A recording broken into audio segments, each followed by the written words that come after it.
Kate Morris looked at the red warning lights flashing across her office screen. As the colony administrator of New Haven, she had seen many problems before. Equipment failures, supply shortages, minor disputes between settlers. But nothing like this. "Ma'am, you need to see this right now," said her assistant, rushing into the office. The young man's face was pale with fear. Kate followed him to the main control room. The large screen showed space around their planet. Hundreds of dark shapes were moving toward them. Ships, alien ships. More ships than she had ever seen in one place. "How many?" she asked. 847, Nom, replied the sensor. "Operator, they just came out of hyperspace 10 minutes ago." Kate felt her stomach drop. New Haven Colony was home to 2,300,000 people. They were farmers, miners, shopkeepers, teachers. Normal people who had come here to build a new life. They were not soldiers. Captain Danny Wright was already in the room when Kate arrived at the defense center. His uniform was wrinkled like he had been sleeping. The emergency alarm had woken everyone on the planet. "What do we have to fight with?" Kate asked him. Danny looked grim. 12 patrol boats and 2 old frigates. The USS Liberty is our biggest ship, but she's 30 years old. The other frigate needs repairs. Against 800 ships? Yes, ma'am. Lisa Baker, the tactical officer, was working at her station. Charts and numbers covered her screen. "The enemy ships are Zephyrian design," she said. "I count 3 of their big dreadnoughts. Each one could destroy our entire fleet alone." Kate knew about the Zephyrians. They were a warrior race that had been attacking human colonies for 20 years. They never took prisoners. They never made deals. They came. They conquered. They killed everyone. "How long do we have?" Kate asked. "Their lead ships will reach orbital range in 4 hours, Lisa said. "The main fleet will be here in 6 hours. Kate activated the colony-wide communication system. Her voice went to every home, every farm, every workplace on New Haven. "This is Administrator Morris. We are under attack by a large enemy fleet. All civilians must evacuate to the underground shelters immediately. This is not a drill. Move quickly, but stay calm. Help your neighbors. Take only essential items." Across the planet, people stopped what they were doing. Parents grabbed their children. Workers left their jobs. Teachers led students to safety. Everyone had practiced this many times, but they never thought it would really happen. Dr. Sam Mitchell was at the research station on the edge of town when the alarm sounded. He was studying energy readings from space when something strange appeared on his instruments. "That's odd," he said to himself. His equipment was showing a hyperspace signature, but it was different from the Zephyrian ships. This signature was much smaller, but the energy output was enormous. Amy Collins worked in the US Communications Center. Her job was to listen for messages from other colonies and from Earth. As the evacuation began, she noticed something unusual on her screens. "Captain Wright," she called. "I'm picking up encrypted transmissions on the emergency frequencies." "From where?" "I don't know, sir. The signals are using codes I've never seen before. They're not in our database." Danny frowned. "Keep monitoring them. Let me know if you learn anything." In space, the Zephyrian fleet moved closer to New Haven. On the command ship, War Commander Victar studied the human colony. His reptilian face showed satisfaction. "Another weak human world," he said to his officers. "Their defenses are pathetic. We will finish this quickly." "What about their evacuation?" asked his aide. "Let them hide in their holes. We will dig them out later. First, we destroy their ships and their cities.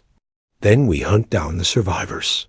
The Zephyrians had conquered 43 human colonies. New Haven would be number 40-4. Back on the planet's surface, Ben Torres was helping coordinate the Evacuation of Riverside City. As the emergency coordinator, he had to make sure everyone reached the shelters safely. Families streamed past him, carrying bags and children. Move to Shelter Complex 7, he told a group of farmers. Stay together. Don't worry about your animals. We'll take care of them later. A little girl looked up at him with frightened eyes. Are the bad aliens going to hurt us? Ben knelt down to her level. The good guys are going to protect you, he said gently. Just stay with your mom and dad. But Ben knew the truth. The good guys had 12 small ships against 800 big ones. The math was simple and terrible. High above the planet, Captain Danny Wright stood on the bridge of the USS Liberty. Through the view screen, he could see the enemy fleet approaching. The Zephyrian ships looked like dark beetles against the stars. All civilian ships have cleared the orbital zone, reported Lisa Baker.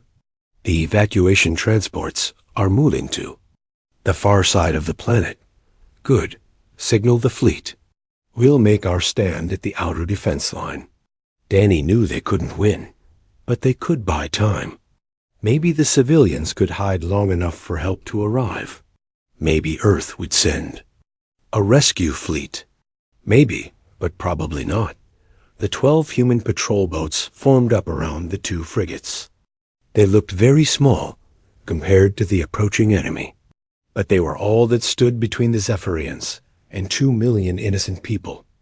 All ships. This is Captain Wright. We're going to make them pay for every inch. Fight hard. Fight smart. And remember what we're protecting. The Zephyrian fleet was now close enough to see individual ships. The 3 dreadnoughts were massive, like flying cities. Around them swarmed hundreds of smaller warships and fighters. On the surface, people huddled in underground shelters. They listened to the emergency broadcasts and waited. Parents held their children. Old people said prayers. Everyone wondered if they would see the sun again. War Commander Thektar gave the order to attack. The first Zephyrian ships opened fire on the human defense fleet. Bright beams of energy crossed the darkness of space that the battle for New Haven had begun. The space battle had been going on for 20 minutes when Dr. Sam Mitchell saw something impossible on his instruments. A new ship had just appeared at the edge of the solar system. That can't be right, he said, checking his readings again. A ship was small, maybe the size of a frigate, but the energy coming from it was massive. More energy than the biggest Zephyrian dreadnought. Sam called the defense center. Captain Wright, are you seeing this? Seeing what, Doc? There's a new ship in the system. It just came out of hyperspace near the outer planets.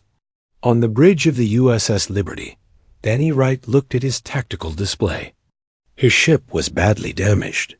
3 of the patrol boats were already destroyed. The Zephyrians were closing in for the kill. I see it, said Lisa Baker, studying her sensors. It's not showing up in our ship database. The design is completely unknown. The mysterious ship was black and sleek. It moved through space like a hunting shark. Unlike the boxy human colonial ships or the spiky Zephyrian vessels, this one looked like it was built for one-purpose war. Try to contact them, Danny ordered. Amy Collins opened a communication channel. Unknown vessel. This is the Colonial. Defense ship USS Liberty. Please identify yourself. For several seconds, there was only silence. Then a calm voice answered. Colonial forces, withdraw to minimum safe distance. We'll handle this. The voice belonged to a woman. She sounded completely relaxed, like she was ordering coffee instead of facing 800 enemy ships. Who is this? Amy asked. What ship are you flying? USS Nightfall. Pull your people back now. Things are about to get interesting. Commander Jake Phillips was monitoring communications from the orbital station. He had been watching the hopeless battle, knowing that the colonial fleet would be destroyed in minutes. Now this strange ship appeared, and one person was telling them to retreat. "Captain Wright, that ship is crazy," Jake said over the radio. "There's 800 Zephyrian vessels out there." "I know," Danny replied, "but look at the energy readings from that ship. I've never seen anything like it." On the surface, Ben. Torres was helping people into the shelters when someone pointed at the sky. Through the atmosphere, they could see the flashes of weapons fire in space. The battle looked like a deadly fireworks show. "Is that our ships fighting?" asked an old farmer. "Yes," Ben said. "Our boys are doing their best." But Ben could see more enemy ships arriving every minute. The human defenders were like ants fighting elephants. The USS Nightfall moved toward the battle zone. On its bridge, Captain Maya Rodriguez studied the tactical situation. Her crew worked quietly at their stations, preparing weapons that no colonial human had ever seen. "Tom, what's our weapons status?" Maya asked her weapons officer. "All systems ready, Captain," replied Tom Bradley. "Gravitational lance charged, quantum torpedoes loaded, phase cannons online." "Ashley, plot an intercept course," Maya told her. "Navigator." Ashley Kim's fingers moved across her controls. "Course laid in. We'll reach the enemy fleet in 4 minutes." Maya looked at the display showing hundreds of Zephyrian ships. Her crew of 12 was about to face an entire armada. But they had done this before. War Commander Thektar was enjoying the battle. The human colonial ships were fighting bravely, but they were no match for Zephyrian firepower. 2 more patrol boats exploded as he watched. "Sir," called his sensor. "Operator, there's another human ship approaching." "Just one ship?" "Yes, sir. It's small. Frigate class." Thektar laughed. "These humans are either very stupid or very brave. Probably both. Send 3 squadrons to destroy it quickly." But when the Zephyrian fighters approached the USS Nightfall, something strange happened. Their weapons simply bounced off the black ship's hull. The energy beams scattered like light, hitting a mirror. "What kind of armor is that?" asked the Zephyrian. "Fighter commander." They didn't get time to find out. The Nightfall fired a single shot, and all 12 fighters vanished. Not exploded, not destroyed. They simply ceased to exist on New Haven's surface. Elena Price was watching the battle through a telescope at the research station. She was an astronomer, used to looking at distant stars. Now she was watching her neighbors fight for their lives. "Dr. Mitchell," she called, "you need to see this." Sam looked through the telescope. The mysterious black ship was moving between the Zephyrian vessels like it was dancing. Every time it fired, enemy ships disappeared. "How is that possible?" Elena asked. "I don't know," Sam admitted. "Those weapons are beyond anything in our science books." Back in space, the USS Liberty was barely surviving. Danny Wright watched 3 more patrol boats get destroyed. Only his frigate and 4 patrol boats remained. "Captain," said Lisa Baker, "that unknown ship is heading straight for the main Zephyrian fleet." "All ships withdraw as ordered," Danny commanded. "Fall back to the secondary defense line." The remaining colonial ships pulled back, leaving the USS Nightfall alone against 800 enemy vessels. In the underground shelters, people listened to the radio reports. The news was bad. Most of their defenders were gone. Only a few ships remained, and now some mysterious vessel was fighting alone against impossible odds. "Who are they?"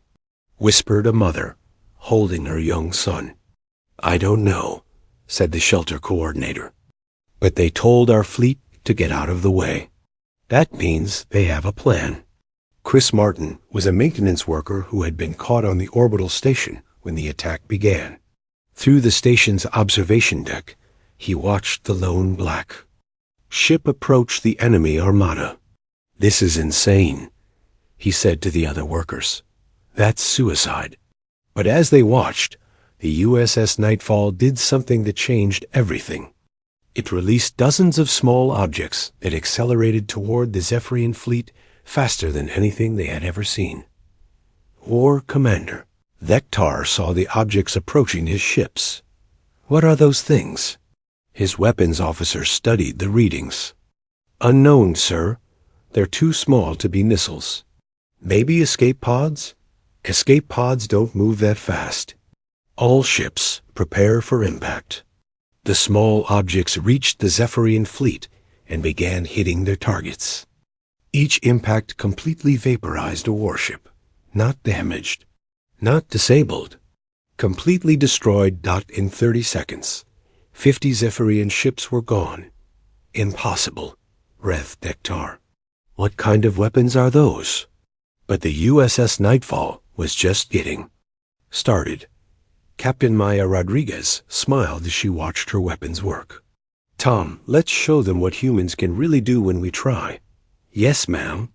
Firing gravitational lance. The colonial observers watched in amazement as space itself seemed to bend around the mysterious ship. The laws of physics appeared to mean nothing to these weapons. The real battle was about to begin. The clock on the USS Liberty's bridge showed 14:37 Colonial Standard Time when the real battle began. Captain Danny Wright watched through his damaged view screen as the USS Nightfall moved toward the massive Zephyrian fleet. This is crazy, said Lisa Baker. One ship against 800. But as they watched, the mysterious black ship began to do things that seemed impossible. Chris Martin was still on the orbital station, looking through the observation window. He saw the Nightfall release more of those small objects. At first, he thought they might be escape pods again. Wait, he said to the other workers. Those things are moving way too fast to be pods. The objects shot toward the Zephyrian command ships like bullets. But these bullets were smart.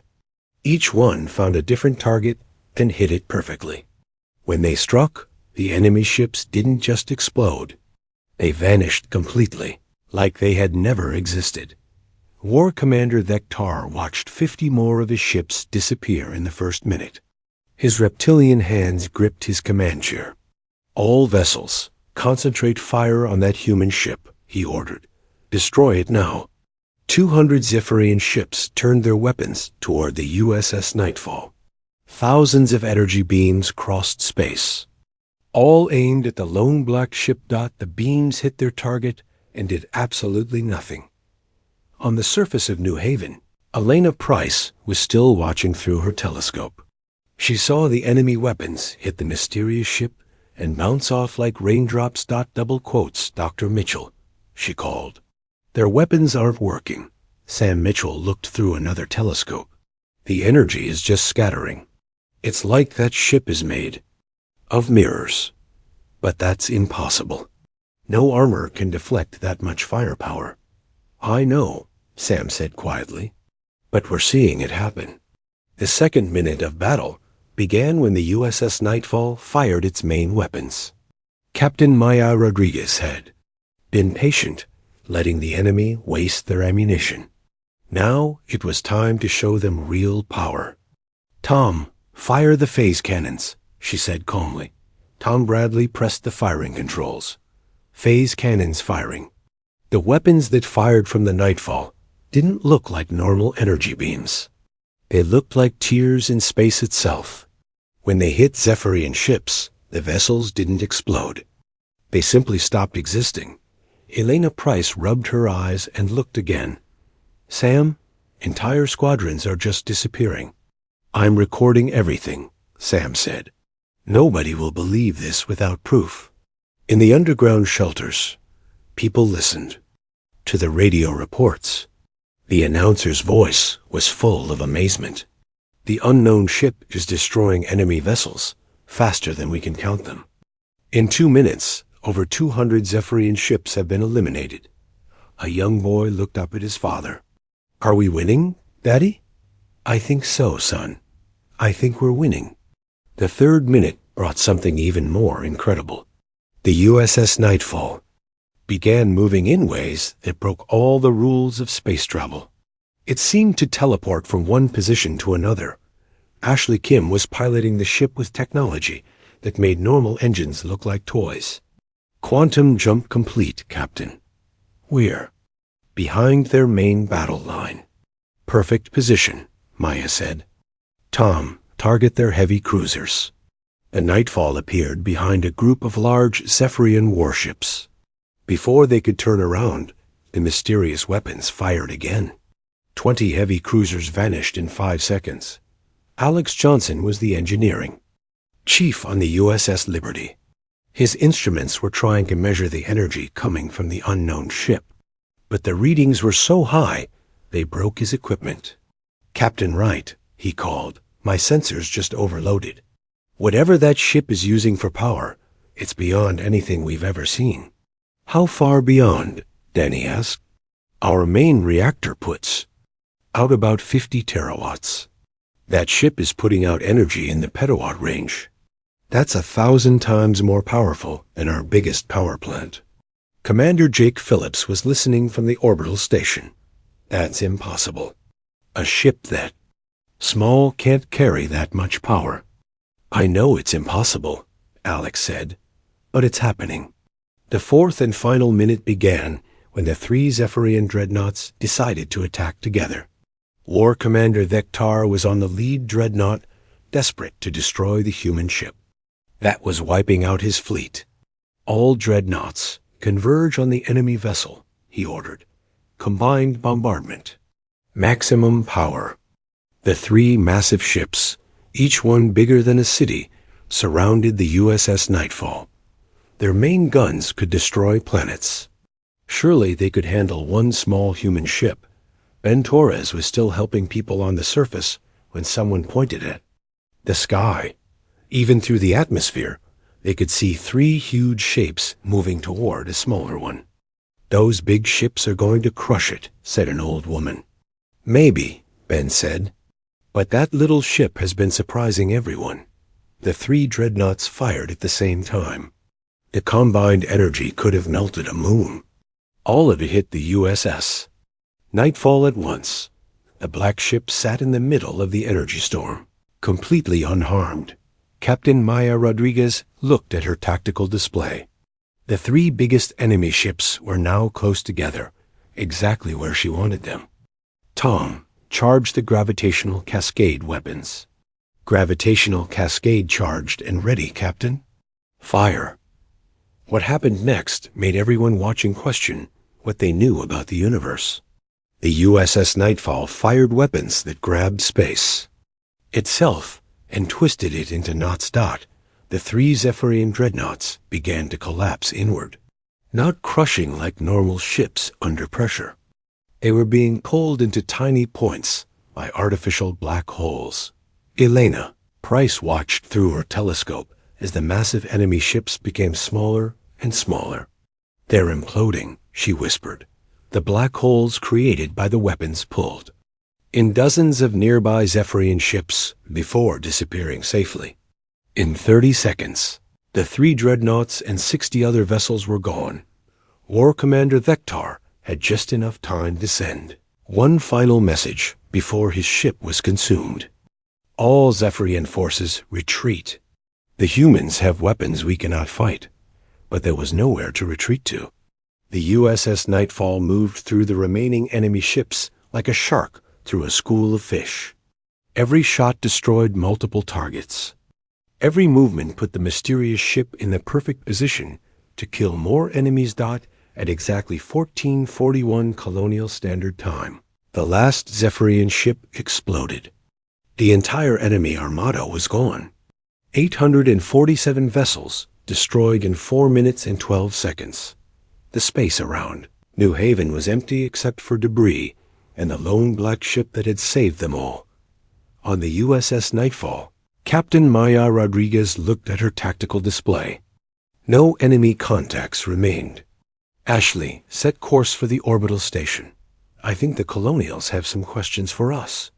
"Yes, ma'am. Course laid in?" As the mysterious ship headed toward the station, 2 million people on New Haven began to realize they were safe. But they also began to wonder who had saved them and how such power was possible. The real questions were just beginning. The USS Nightfall docked at New Haven's orbital station 2 hours after the battle ended. Medical Officer Carol Lee was still treating wounded fighters from the colonial fleet when she got word that the mysterious ship wanted to come aboard. They saved our lives, she said to the other medical staff. The least we can do is welcome them properly. Station Commander Ryan Walsh stood at the docking bay, nervous about meeting the people who had just performed a miracle. Behind him waited Commander Jake Phillips and several other officers. None of them knew what to expect. The airlock opened with a soft hiss.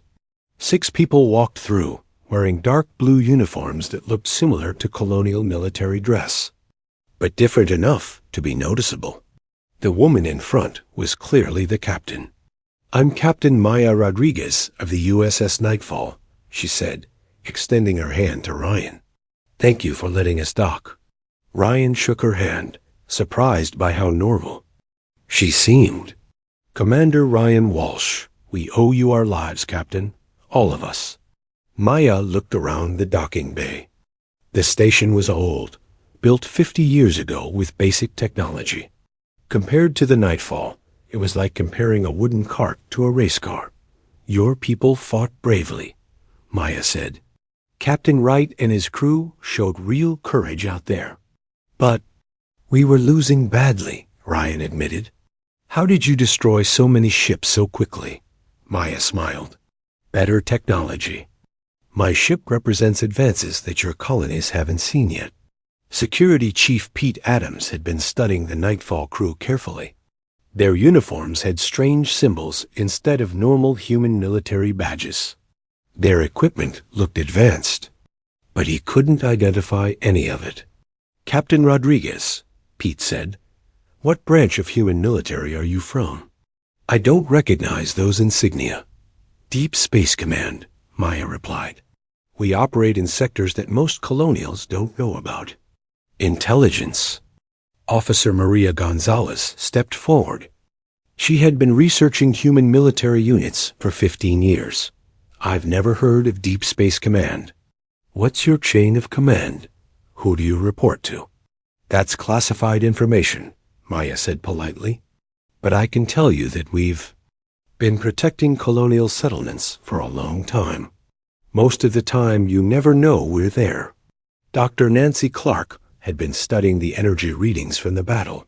As the colony's chief scientist, she understood physics better than anyone. On New Haven, what she had seen made no sense. "Captain, your weapons appear to violate several laws of physics," Nancy said. "The gravitational weapons especially. According to our science, what you did should be impossible." Maya's weapons officer, Tom Bradley, spoke up. "Your science is based on incomplete information. There are forces in the universe that colonial research hasn't discovered yet, such as quantum manipulation of spacetime, controlled gravitational fields, phase-shifted matter states." Tom spoke like he was discussing the weather. Nancy stared at him. "Those are theoretical concepts. We've never seen them work in practice." "You have now," Tom said with a slight smile. Communications Officer Steve Parker had been monitoring radio signals during the docking. He pulled Commander Walsh aside. "Sir, I've been picking up encrypted messages between their ship and unknown sources. The signals are using codes I can't break, but I caught some words. They mentioned something called Project Prometheus and Phase 7 deployment. What do you think it means?" Ryan asked. "I think these people are part of something much bigger than they're telling us." On the surface of New Haven, people were coming out of the shelters. The all-clear signal had been given, and families were returning to their homes. Many looked up at the sky, knowing that somewhere up there was the ship that had saved them. Ben Torres was helping coordinate the return to normal life when a young girl tugged on his shirt. "Mr. Ben, who were the people in the magic ship?" "I don't know, honey, but they were the good guys." "Are they really humans like us?" Ben looked up at the stars. "I think so, but maybe they're humans who learned some amazing things. Back on the station, Captain Maya Rodriguez was being shown to a meeting room. The colonial leaders wanted answers, and she was prepared to give them some truth, but not all of it. "Captain," said Ryan Walsh, "we need to understand what just happened. One ship destroyed an entire invasion fleet. That's not normal warfare." "You're right," Maya agreed. "But your colonies have been living in a small part of the galaxy. There are human settlements that have been developing for over 200 years in complete isolation." "Isolation from what?" asked Maria Gonzalez. "From Earth, from the colonial government, from everyone." Maya looked around the room. "Some of the early exploration ships that you think were lost actually found their way to ancient alien ruins. They discovered technologies that accelerated our development far beyond normal human capabilities." Dr. Nancy Clark leaned forward. "What kind of alien technology?" "Energy manipulation systems, advanced materials, weapons that work with fundamental forces instead of just explosives and lasers." Maya paused. "The Nightfall is actually one of our smaller ships." The room fell silent. If the Nightfall was a small ship, what did their big ships look like? Commander Jake Phillips asked the question everyone was thinking. "How many ships like yours exist?" "Enough," Maya said. "Deep Space Command has been quietly protecting colonial worlds for decades. The Zephyrian attack on New Haven was just one of many threats we've handled." "You mean there have been other attacks?" Ryan asked. 43 attempted invasions in the last 10 years. Most of them never got close enough for the colonies to detect. We stopped them in deep space. Carol Lay had been quiet during most of the meeting, but now she spoke up. "Why keep it secret? Why not tell the colonies that you exist?" Maya looked sad for a moment. "Because knowledge of our capabilities would change everything. Colonial society would demand access to our technology. Wars would start over who controls it. It's better if most people don't know we exist." "But now we know," said Pete Adams. "Yes, and that's going to create some problems." Maya stood up. "My superiors will be contacting your government within 6 months. There will be formal discussions about technology sharing and protection agreements." "What kind of restrictions?" asked Maria Gonzalez. "The kind that keep colonial civilization stable. Too much advanced technology too fast can destroy a society. We've seen it happen." Steve Parker had been thinking about the intercepted messages. "Captain, are there other human groups out there that we don't know about?" Maya smiled. "The galaxy is a very big place, Officer Parker. Humans have been exploring it for a long time. Some of us just went further and found more interesting things." Dr. Nancy Clark had one more question. "How advanced are you really? What's the limit of your technology?" "I can't answer that completely," Maya said. "But I can tell you that what you saw today was us being careful not to damage the local space around your planet. If we had used our full capabilities, the battle would have lasted 10 seconds instead of 4 minutes." The room fell silent again. The idea that the incredible display they had witnessed was actually the mysterious humans holding back was almost too much to believe. Captain Maya Rodriguez looked around the room at the shocked faces. These were good people who had just learned that everything they thought they knew about humanity's place in the galaxy was wrong. "The important thing," she said gently, "is that you're safe. New Haven Colony will continue to be protected. You just won't usually see us doing it." As the meeting ended, everyone had the same thought. If there were humans this advanced protecting them, what else was out there in the darkness between the stars? The answers to that question would change everything. 3 days after the battle, Captain Maya Rodriguez was preparing to leave New Haven Colony. The USS Nightfall had been restocked and repaired, though it had taken almost no damage during the fight. Colony Defense Coordinator Jack Murphy met with Maya one last time before her departure. He had spent the past 3 days trying to learn more about Deep Space Command, but Maya had shared only basic information. "Captain, before you go, I need to ask something important," Jack said. "How long have you been watching us?" Maya looked out the station window at the planet below. Families were returning to their normal lives. Children were playing in the streets again. The Nightfall has been monitoring this system for 3 years. But Deep Space Command has known about New Haven Colony since it was founded. 15 years? Yes. We've been tracking every colonial settlement as it's established. Most colonies never know we exist, but we're always watching. Jack felt a chill. "How many other colonies are under your protection?" "All of them," Maya said simply. "Every human settlement outside of Earth's solar system." Research Director Tina Ross had been studying the wreckage from the Zephyrian ships. What she found changed her understanding of galactic politics completely. "Dr. Mitchell," she called to her colleague, "look at these weapon fragments. The energy signatures show that these ships were already damaged before they reached our system." Sam Mitchell examined the readings. "Damaged how?" "Scarring from weapons fire, but not from our colonial ships. These are the same energy signatures we detected from the Nightfall." "You mean someone else fought these ships before they got here?" "That's exactly what I mean. The Zephyrians didn't just decide to attack New Haven. They were running from something, and they ended up here." Sam stared at the data. "How many battles like this happen without us knowing?" "I'm starting to think we don't want to know the answer to that question."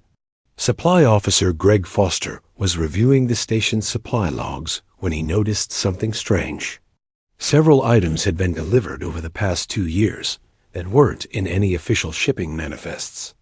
"These medical supplies," he said to his assistant, "and these food shipments, they're not from any colonial supplier I know." His assistant looked at the records. "The delivery codes are all scrambled. I can't trace where they came from. But they arrived exactly when we needed them most." During the food shortage last year, and after the plague outbreak, Greg was beginning to understand. Deep Space Command hadn't just been watching. They had been quietly helping all along. Captain Maya Rodriguez was in her final meeting with the colonial leadership when Deputy Administrator Laura Scott asked the question that everyone was thinking. "Captain, you say you protect all human colonies, but what about Earth?" "What about the core worlds?" Maya smiled. "Earth doesn't need our protection. Earth has its own defenses. Very good ones. Better than yours? Different from ours. Earth's military focuses on large fleets and traditional tactics.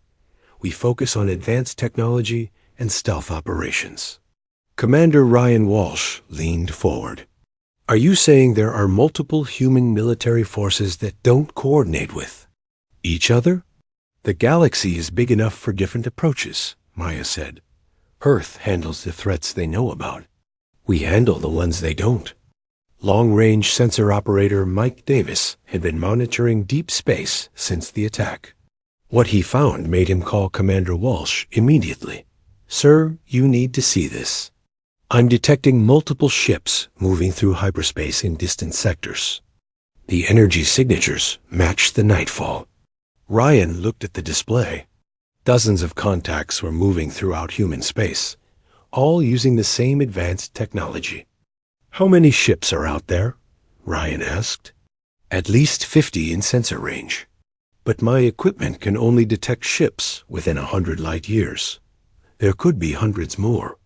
Ryan realized that the USS Nightfall wasn't unique. It was part of a fleet that spanned the galaxy. On the surface, Ben Torres was helping rebuild damaged areas when a child asked him a question that stuck in his mind. "Mr. Ben, if the magic ship people are humans like us, why don't they live with us?" Ben thought about it. Maybe they're like explorers who went so far from home that they became different. Different how? They learned things that changed them, made them stronger and smarter.